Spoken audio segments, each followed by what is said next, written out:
I'm so excited to show you my Lodo dress by True Bias today.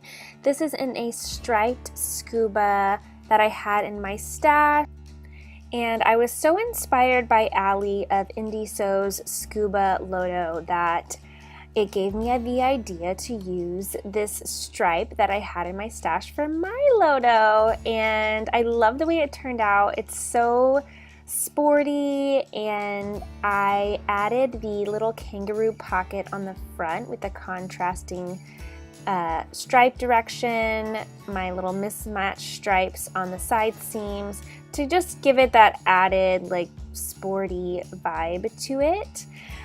This dress is super comfy. It's a little tight under the armholes for me. I think it would be even more comfortable in a softer knit. I would love to make another one. It's very much like secret pajamas. And here you can see some of the details. I love the top stitching around the neck and the armhole. Again, it just gives it that sort of chic, sporty vibe. And you can see here, I just did a really tight zigzag or buttonhole stitch to attach this pocket just with the raw edges because I didn't want it to be too bulky with folding under the scuba. So I just sort of buttonhole stitched it on. Let me see if I can get that to focus.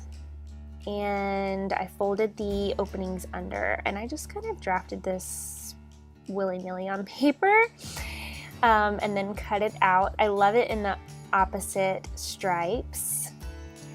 Again, this dress is super comfortable. It hasn't gotten a ton of wear because for me it's a little hot for summer and it has to be kind of like the perfect temperature to wear it, but I do enjoy wearing it when I do wear it, and I can't wait to make another one of these in a maybe like a ponte or something like that. Great pattern. It comes together really quick.